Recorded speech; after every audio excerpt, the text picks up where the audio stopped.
Viewer आप अपने person को विजुलाइज करिए और मैं आपके और आपके पर्सन के लिए कार्ड स्प्रेड करता हूँ।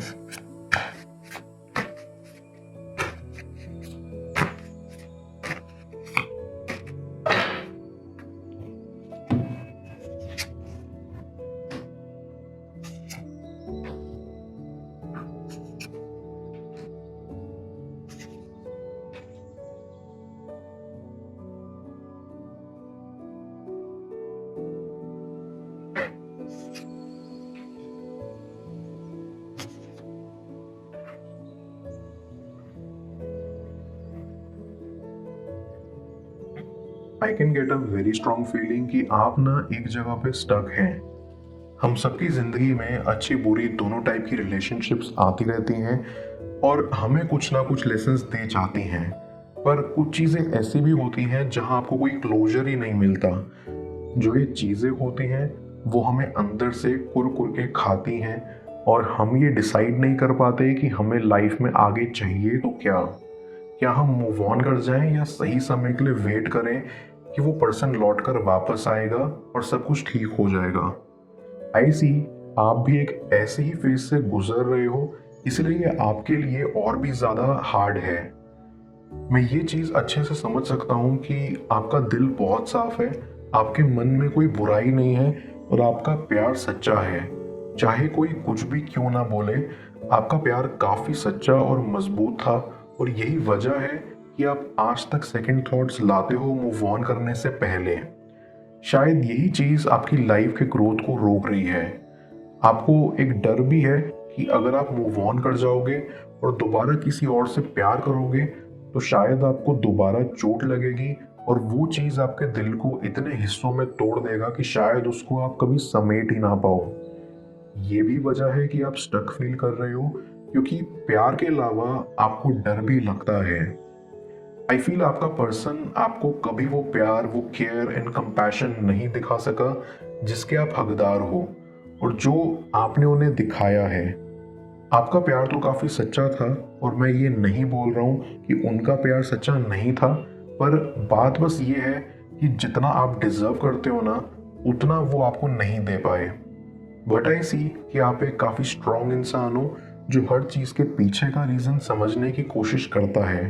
आपको ये अच्छे से पता है कि शायद उनके खुद की लाइफ में कोई प्रॉब्लम थी और इसीलिए शायद वो आपसे उतना ओपन अप नहीं हो पाए जितना होना चाहिए था।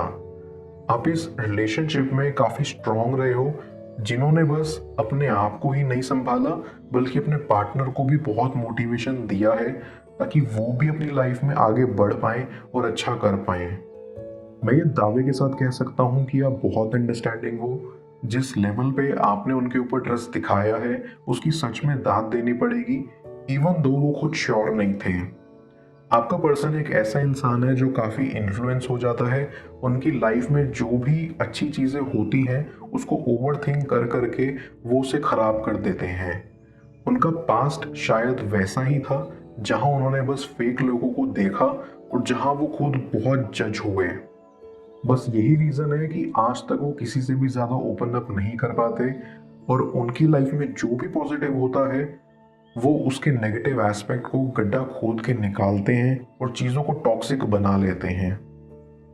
बट आई सी कि आपने कभी कोई कमी नहीं छोड़ी, आपने अपना बेस्ट दिया और ये बात आपका पर्सन भी अच्छे से जानता है। आपने उस रिलेशनशिप में पूरा एफर्ट्स दिया और अपना 100% दे दिया। आपने कंपैशन दिखाया, आप अंडरस्टैंडिंग थे और काइंड थे, और इससे ज़्यादा आप करते भी तो क्या। अगर आप ये सोच रहे हो कि आप अकेले ही हो जो अब तक रुके हुए हो तो आप गलत हो। आपका पर्सन भी आज तक मूव ऑन नहीं कर पाया है, क्योंकि जो भी हो जैसा भी हो उनको आपसे सच में लगाव था और ये बात मैं डिनाई बिल्कुल भी नहीं करूँगा। आई फील आप अपनी लाइफ में एक प्रिंसिपल को हमेशा मानते हो और वो ये है कि खुद हमेशा ऑनेस्ट रहना चाहिए, नो मैटर व्हाट। अगर आप अपनी जगह पे सही रहोगे ना तो कोई आकर आपको ब्लेम नहीं कर पाएगा कि गलती आपकी थी या आप ही ने कोशिश नहीं करी। आप हमेशा ये सोचते हो कि खुद को सही रखना चाहिए और दूसरे लोग वो चीज़ को कैसे लेते हैं ये उनके ऊपर है। आई सी कि आप हर रोज जिंदगी में कुछ ना कुछ सीखते हो और अपनी लाइफ में बहुत ग्रो कर रहे हो। कार्ड्स के अकॉर्डिंग एक बात मैं दावे के साथ कह सकता हूँ कि जो कुछ भी हुआ उसमें आपकी कोई गलती नहीं थी। आपने अपनी साइड से सब कुछ सही किया और इसके बाद जो कुछ भी हुआ वो आपकी गलती नहीं थी।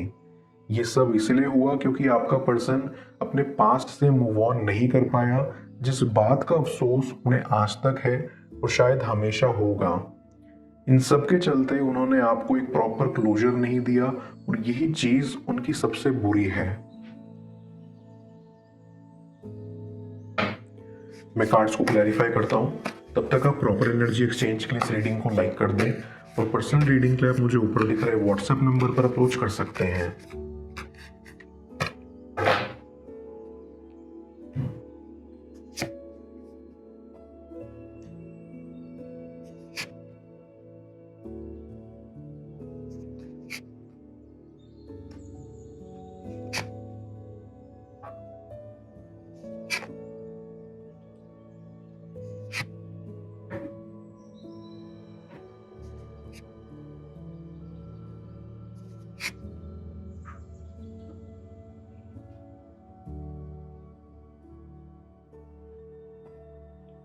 जितना मैं कार्ड्स में देख सकता हूँ आई सी कि आप एक ऐसे इंसान हो जो बहुत रियलिस्टिक हो और आपको ये बात अच्छे से पता है कि आपको खुद पर वर्क करना ही होगा ताकि आप हील हो सको, ग्रो कर सको।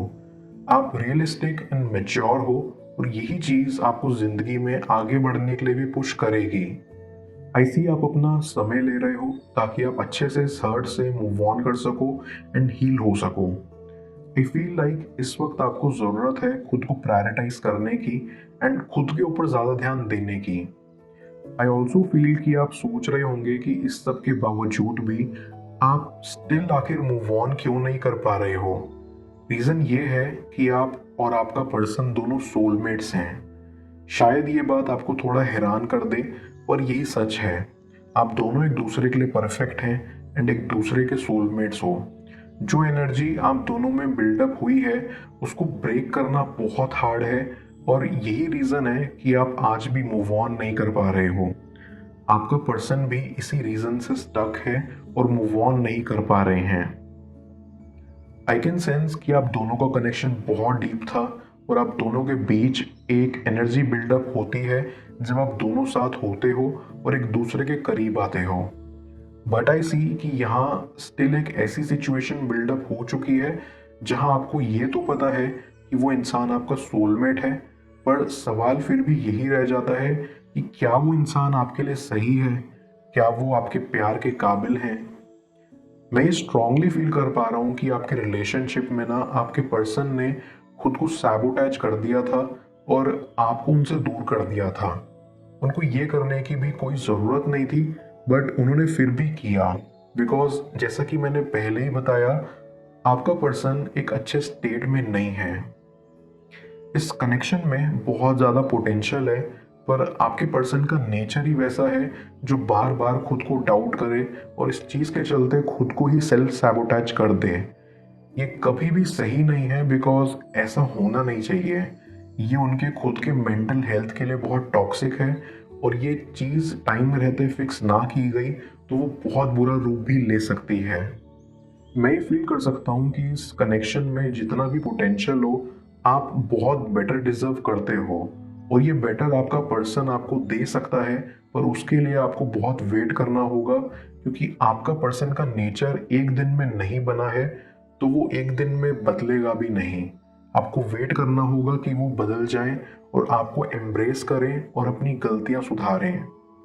ऐसी कि आपकी लाइफ में और भी ग्रोथ एंड सक्सेस है, लेकिन ये चीज़ तभी वर्क करेगी जब आप अपनी सेल्फ वर्थ समझोगे एंड आई एम श्योर कि उस चीज़ की तरफ आप धीरे धीरे बढ़ रहे हो और मुझे नज़र आ रहा है कि आप कितने स्ट्रांग हो। इससे भी ज़्यादा बेटर आप करोगे क्योंकि आप डिजर्व करते हो इससे भी ज़्यादा अच्छा करना और आगे जाना। एक रिलेशनशिप में ना दोनों इंसान को वर्क करना होता है अपने अपने ऊपर। आप अकेले अगर करोगे और आपका पर्सन इनिशिएटिव नहीं लेगा तो वो तो बहुत डिफिकल्ट हो जाएगा, राइट। पर इन योर केस कार्ड्स के अकॉर्डिंग ऐसा नहीं है कि आपका पर्सन कोशिश नहीं कर रहा है, वो कर रहे हैं अपनी साइड से कोशिश, बस उनको काफ़ी टाइम चाहिए होगा टू मेक इट वर्क। आपका पर्सन अपनी फीलिंग्स को इतने दिन तक पुश कर रहे थे, पर अभी ना वो फाइनली अपने इस इल्यूजन से बाहर आ रहे हैं। आपको बस वेट करना होगा ताकि वो एक बेटर इंसान बन सके एंड अपनी साइड से पूरा एफर्ट दे सके ताकि आप खुश रह पाओ। आपको अभी अपने ऊपर कंसंट्रेट करना है और लाइफ में और भी आगे जाना है, एंड आई एम श्योर कि यहाँ से आप वो करोगे ही करोगे। मैं ओरेकल ऑफ द फेरीज की मदद से यूनिवर्स से आपके लिए एडवाइस पूछूंगा। देखते हैं यूनिवर्स आज आपको क्या एडवाइस करना चाह रहा है।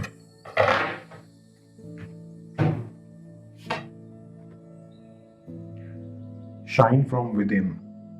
ये फेरी आपको कहना चाहती है कि भारी सुंदरता भी एक बारी को फीकी पड़ जाती है जब आपके मन की सुंदरता पर बात आती है। तो ये समय है आपका अंदर से शाइन करने का। इस टाइम पर आपको सबसे पहले अपने सेल्फ एक्सेप्टेंस पर फोकस करना है। आप जो हो जैसे हो उसे खुद से एक्सेप्ट करना है ताकि आप अपने अंदर छुपी अपनी असली सुंदरता को महसूस कर पाओ और दुनिया के आगे उसे रिवील कर पाओ।